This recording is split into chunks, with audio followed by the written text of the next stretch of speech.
속의 엽록소가 맨 위에 올라와서 봄부터 여름, 가을 될 때까지 계속 열심히 광합성을 해서 양분을 만들었어요. 예. 그 양분을 만들어 놓고 이제 뭘 해야 되냐면 이제 서서히 이제 가을이 왔어요. 이제 가을이 딱 오니까 가을이 온다라는 걸 나무들은 어떻게 알아채냐면 기온이 떨어졌다라는 것보다 먼저 알아채는 게 뭐냐면 낮의 길이가 짧아졌다라는 거지. 그걸 가지고 알아챕니다. 그래서 낮의 길이가 짧아져서 이제 광합성을 할 수 있는 시간이 줄어든다라는 걸 알면서 얘네들은 서서히 뭘 하냐면 겨울 채비를 해야 됩니다.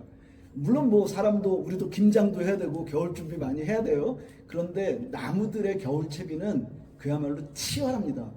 이제 가을이 지나서 겨울이 오기 시작하면 나무들은 뭘 알고 있냐면 뭐 0도씨 이런 건 모르겠지만 물이 언다는 사실을 압니다. 예. 그럼 물이 올라오다가 그 우리 눈으로 확인할 수 없는 무지하게 가느다란 관인데 그 무지하게 가느다란 관에 물이 가득 차 있다가 만약에 얼면 그러면 우리 집에서 수도관 얼어 터지는 거랑 똑같은 현상이 벌어지는 거예요. 이 관이 터져버립니다. 근데 관이 터져버리는 거를 식물학에서는 물관이 터졌다 이 말을 줄여서 뭐라고 얘기하냐면 동해를 입었다 이렇게 얘기합니다. 그러니까 나무가 동해를 입었다라는 얘기는 뭐예요? 죽었다라는 얘기거든요. 그러니까 제가 뭐라고 말씀드렸냐면 겨울 채비를 나무들은 목숨을 걸고 해야 된다는 게 맞는 얘기예요. 예. 목숨을 걸고 이 지금 물을 올라오지 않게 막아야 돼요. 요 끝자락에다가 떨켜층이라는 새로운 조직을 만듭니다. 그 새로운 조직을 만들고 요걸 키워요. 점점 키우다 보면 어떻게 되냐면 완전히 꽉 틀어막을 정도까지 키우는 거예요. 그래서 딱 키워서 막으면 어떻게 돼요? 밑에서 물이 쭉 올라가다가 막히니까 못 올라가는 거예요. 그죠? 못 올라가니까 더 이상 물을 빨아올리지 않는 거죠. 물이 안 올라오자 어떻게 되냐면 엽록소가 광합성을 할 수가 없게 돼요. 그죠? 이게 광합성을 할 수 없게 되니까 엽록소가 다시 또 의인화로 돌아갑니다. 엽록소가 야 모여 그럽니다. 그래서 안토시아닌, 탄닌 얘네들이 다 모였어요. 딱 모여가지고 야 나 이제 지쳤어. 봄부터 여름 가을까지 열심히 노동을 해서 지금 양분을 많이 만들어 놨지만 이제 물이 더 이상 올라오지 않기 때문에 나는 더 이상 광합성을 할 수가 없어. 이제야말로 너희들이 잘난 척을 해야 될 때가 왔어 라고 애들한테 얘기를 딱 해줍니다. 그러자 그때 얘네들이 이제 잘난 척을 하기 시작하고 올라오는 게 바로 지금 우리가 보는 단풍인 거예요. 그때 아까 말씀드렸듯이 엽록소 아래로 숨어있던 이 빛깔들이 이제 엽록소는 사라지는 건 아니고요. 우리 식물학에서는 뭐라고 얘기하냐면 비활성화 된다고 얘기하거든요. 그러니까 엽록소의 농도가 옅어지는 거죠. 그리고 제가 이제 비유로 얘기하면 엽록소가 아래로 내려가는 거예요. 그리고 밑에 있던 애들이 올라오는데 이 올라오는 애들 중에 어떤 나무는 안토시아닌 성분이 많아서 붉은 빛깔이 나타나는 거고 어떤 나무는 카로티노이드가 많아서 은행나무처럼 노란 빛깔을 보여주고 이런다 이렇게 이제 해석하시면 되는데 그래서 이제 다양한 빛깔이 만들어지는 거예요. 이 나무가 혹시 무슨 나무인지 아시겠어요? 화살나무라는 나무예요. 이 화살나무는 줄기 가지에 나뭇가지에 이런 게 돋아나 있어요. 이유가 있을 거 아니에요. 안 해도 되는 짓을 했다라는 건 분명히 이유가 있는 건데 쉽게 생각하시면 그거 생각하시면 됩니다. 나무 중에 가시가 있는 나무들 있잖아요. 가시도 사실은 원래 가시가 나무에게 뭐 필요하겠어요. 원래 필요 없는 거예요. 나무 스스로에게는. 왜 가시로 바뀌었을까? 스스로를 보호해야 되겠다는 이유가 있는 거잖아요. 누가 와서 만지지 못하게. 그러면 얘도 사실은 똑같은 거예요. 얘는 가시는 아니지만 얘는 똑같은 건데 이유는 이런 겁니다. 멀리서 볼 땐 이게 위장한 거잖아요. 위장. 그 위장술에 속아서 제 굵은 가지네. 그러면 달리만 하면 뭐예요? 쇳네 이거예요. 그럼 못 먹어. 예. 그래서 자기를 보호하기 위해서 자기 살갗을 벗겨내는 이런 아픔을 이겨내면서까지 이걸 위장한 겁니다. 자, 근데 이 위장한 이 모습이 마치 화살의 이 뒷부분을 닮았다 그래서 화살나무라는 이름을 가진 거예요. 자, 얘가 살아남으려고 안간힘을 쓰면서 자기 살갗을 찢으면서까지 저렇게 버텼잖아요. 그리고 이제 안토시아닌을 올렸어요. 그리고 아까 이게 이 단풍이 들려면 지금 요 자리가 나무 가지와 잎자루가 만나는 자리에 아까 제가 말씀드린 떨켜층이라는 걸 만든다고 그랬잖아요. 그 속에. 그래갖고 이제 딱 막았는데 이 떨켜층을 다른 말로 뭐라고 얘기하냐면 탈리대라고 얘기합니다. 탈리대. 이거 한자로 탈리대, 우리말로는 떨켜층 이렇게 얘기하는데요. 탈리대라는 거는 떨어질 탈자에 헤어질 리자를 쓰는 거예요. 그러니까 탈리대라는 얘기에는 뭐가 들어있어요? 낙엽을 준비하고 있다는 얘기랑 똑같아요. 예. 그러니까 탈리대가 완성이 됐다는 얘기는 이제는 나무 가지로부터 헤어질 결심이 끝났다는 얘기거든요. 그러면 헤어져야 돼요. 예. 그러니까 뭐예요? 낙엽을 하는 거죠. 예. 결국 단풍이라는 거는 어쩌면 우리한테 예쁘게 보이려는 게 아니라 나무들이 살아남으려고 안간힘을 쓰는 과정의 짧은 순간에 보여주는 아름다운 모습이다, 이런 얘기인데, 그래서 특히 다른 나무보다 이 화살나무가 살아가려는 이런 생존 전략은 너무 기특하잖아요.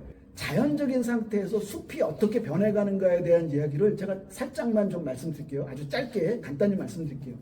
숲이 망가졌습니다. 예를 들면 숲이 망가지는 데는 여러 가지 이유가 있어요. 산불이 있을 수도 있고, 태풍에 의해서 다 모조리 휩쓸려 나갈 수도 있고, 뭐 산사태가 날 수도 있고요. 여러 가지 이유에 의해서 숲은 망가질 것이 이유가 있는 거예요. 망가집니다. 그래서 망가지고 나면 망가진 그 황폐화된 그 산에 제일 먼저 들어오는 애들이 누구냐? 제일 먼저 들어오는 애들은 나무 중에서 얘기하는 건데요. 제일 먼저 들어오는 애들은 뿌리가 얕은 식물들이 들어옵니다. 왜냐하면 뿌리를 살짝 내리더라도 살아남을 수 있는 그런 아주 빨리 거기에 천착해야 되니까 뿌리가 얕은 애들이 들어와요. 우리나라의 나무들 중에 뿌리가 얕은 나무가 뭐가 있을까요? 선생님들이 다 아시는 건데 걔가 뿌리가 얕은지 깊은지 잘 모르셔서 그러는데 뭘까요? 진달래가 대표적입니다.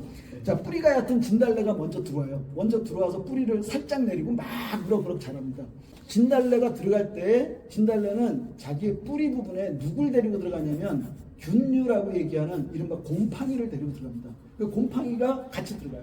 그래서 곰팡이가 같이 들어가서 곰팡이는 뭘 하냐면 식물들이 하지 못하는 게 있어요. 식물들은 땅을 개간하지 못해요. 즉 바위 같은 데를 바위를 부수는 일을 못해요. 식물 뿌리가 아무리 강해도 못해요.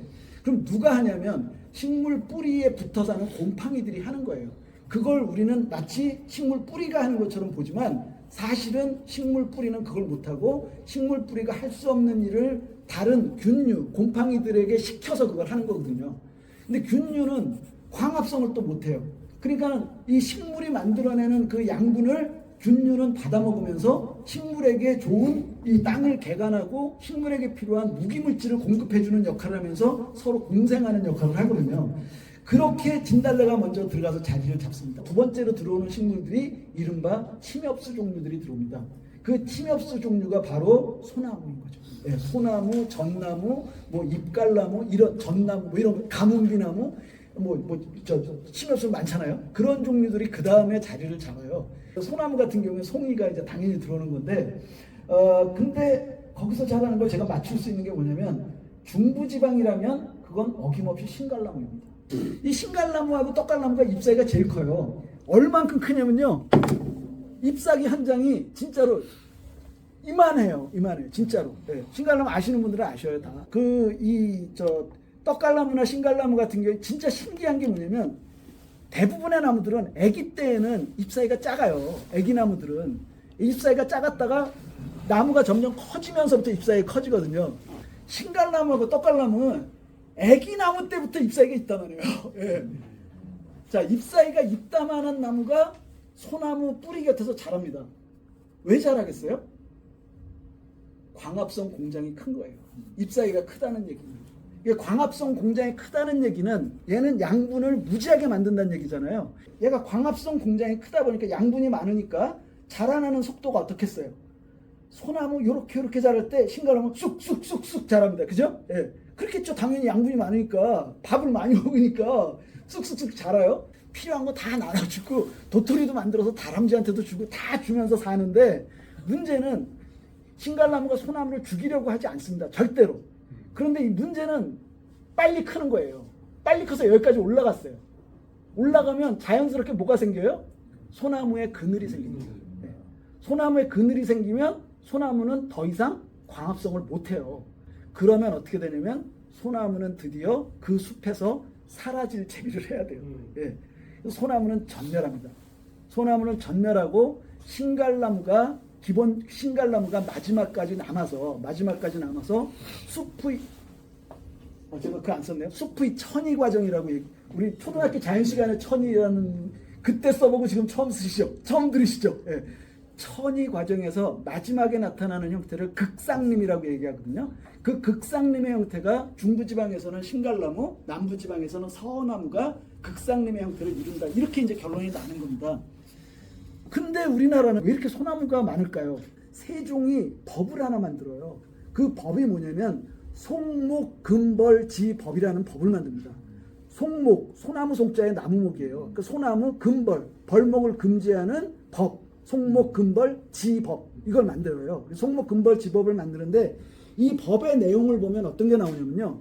소나무 한 그루로 훼손하면 장 80도를 친다라고 되어 있어요. 장 80도. 장 80도라는 게요. 지금 이게 곤장 80, 엎어놓고 80대를 치는 거잖아요. 근데 엎어놓고 80대를 치면 죽는데요. 그러니까 이 세종이라는 임금이 정말 무서운 임금이잖아요. 나무 한 그루 훼손했다라고 죽여버리는 거예요, 사람을. 예. 그 법을 세종이 만들어요. 예. 세종이 그 법을 만들어 놓고 쭉 유지하다가 그 다음에 숙종연간에 가서 이게 구체화됩니다. 결론은 뭐예요? 인공숲이라는 얘기입니다. 인공적으로 지켜낸 숲이에요. 제가 처음에 시작은 천연의 원시림이라고 말씀드렸지만 지금은 거의 천연의 원시림 형태를 가지고 있지만 사실은 철저한 인공림이라는 얘기거든요. 제가 이 얘기를 하면서 결론으로 말씀드릴 건 뭐냐면 결국 아름다운 숲이라는 거는 지금 이 시대에 사람이 지켜내는 수밖에 없다. 사람이 아니면 할 수 없다. 나무가 아름다운 곳에서는 사람도 평화롭게 살 수 있습니다.